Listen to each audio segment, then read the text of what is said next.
So Oscar Peterson, in my opinion, is one of the greatest jazz pianists that has ever contributed to the canon of music that is jazz. From what I heard, there was no mistakes made. What I've always found interesting about Oscar's life and history is, I think he's very much from and of Montreal. I know a number of Montrealers really think of him as really key and really important to the city and its distinct identity. Well, Oscar Peterson was born in 1925 here in Canada, in Montreal, and grew up in a very musical family, was one of 5 children, was the 4th of 5, and took up the trumpet and piano at a very young age. Had a father who was very musical as well, and drilled in a solid regimen of practice into his schedule, and took a shine to the trumpet and piano very early on. Caught tuberculosis as a young kid, and as a result wasn't able to play the trumpet. After that, was advised not to, and eventually moved his sight solely towards the piano, where he focused his energy.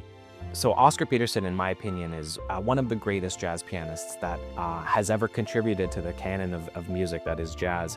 His technique was astounding. He began as a classical pianist as a young child and really achieved a mastery in classical piano, and then quickly jumped into the genre of jazz, and he had a phenomenal technique.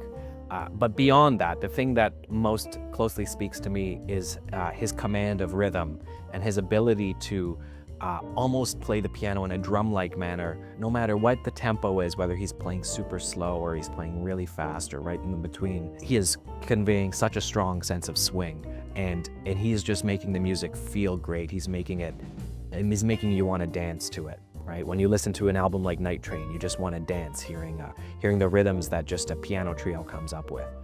So he had this tremendous command of rhythm, tremendous technique, a tremendous command of harmony and melody. Of course, he was just a complete musician, and quite entertaining too. If you watch him in interviews and in live performances, he really knew how to put on a show.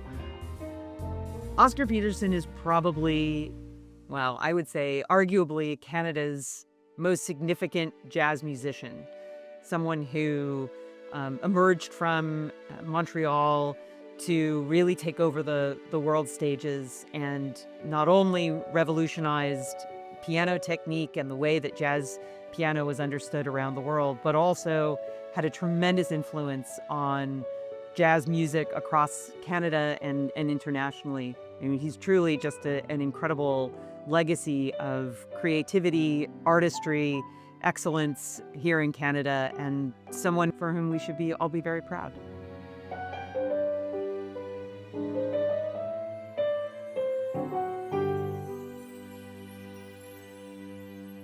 One of the things that sets Oscar Peterson apart from other musicians is how he was able to bridge different styles. This made him revolutionary at the time. He was able to blend elements from the jazz idiom and classical music together. He played a lot of counterpoint, and we hear this in the music of Bach.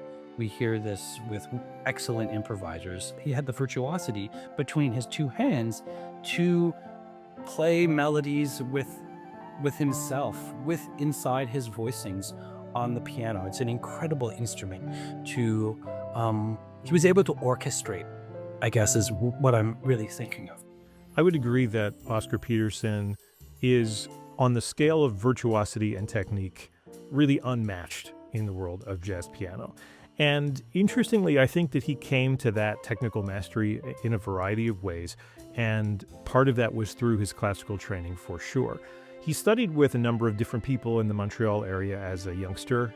His sister was one of them, but most notably on the classical side, he studied with a gentleman named Paul DeMarchi, who was a Hungarian, accomplished classical pianist in his own right, and also a fantastic pedagogue. Interestingly, Paul DeMarchi was, as Oscar Peterson put it, a descendant, which is more of a musical descendant in many ways, to the great Franz Liszt, noted classical composer and pianist, who himself was known for absolutely staggering virtuosity and technique on the piano. I was about 12 doors away from the Peterson family, but the first time that I heard him play and actually saw him was at the Union United Church, where every Thursday, I believe, we used to have these concerts given by the residents of the church.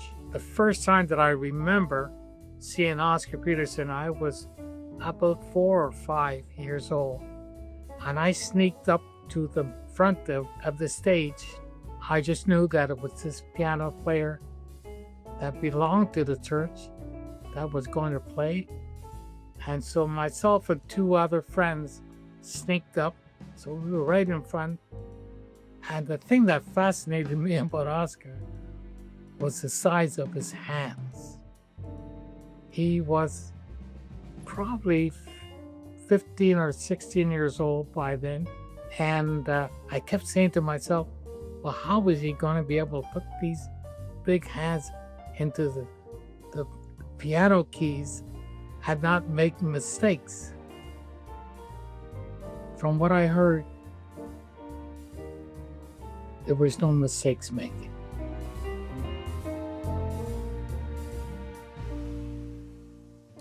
Oscar taught and mentored many, many musicians in Canada over the years.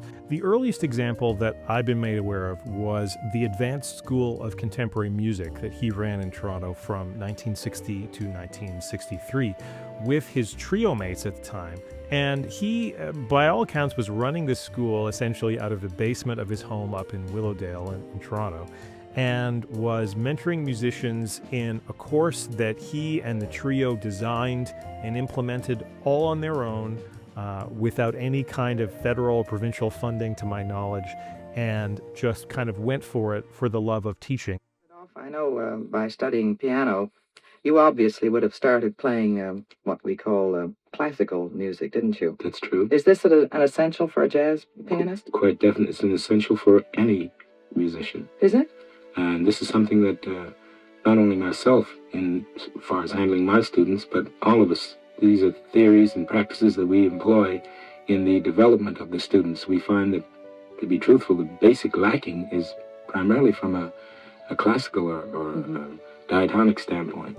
Later in Oscar's life, the Banff School in Alberta, which has since become one of the foremost training grounds for jazz musicians all across this country, and has existed and thrived for decades. Probably his most important contribution from my perspective to advocacy and musical education is here at York University, where he became an early proponent for and involvement with what was then a young and emerging jazz program, the first in Canada here at York.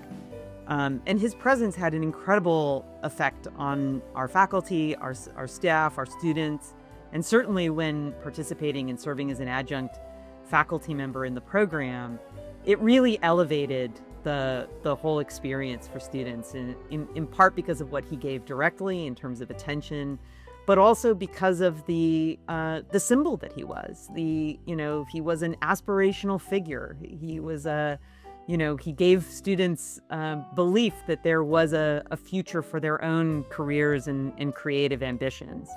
And that became, I think, even more significant and intensified when he was appointed as Chancellor of York University. And he served in that role from 1991 to 1993. Oscar's influence can still be seen today in the recently named Oscar Peterson School of Music through the Royal Conservatory of Music here in Toronto, where they offer education to people from underserved communities who may be in some financial need. And it's a great initiative, and it's just wonderful to see Oscar's continuing influence, knowing how passionate he was as an educator, and to see that legacy continue right here in Toronto is really special.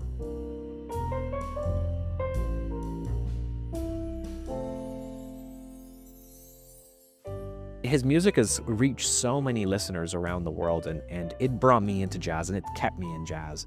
I know that there's thousands of musicians around the world that were initially introduced to it because of Oscar Peterson, and who play it because of Oscar Peterson, and then hundreds of thousands of listeners who just love it because of music that Oscar did. He would take what was popular at the time too, right? There's an album I know that he did, Oscar Peterson Trio, The Jazz Portrait of Frank Sinatra, where he's taking all of Sinatra's hits and he's just doing them as instrumental jazz in a trio setting, and it's an amazing album. It's done impeccably.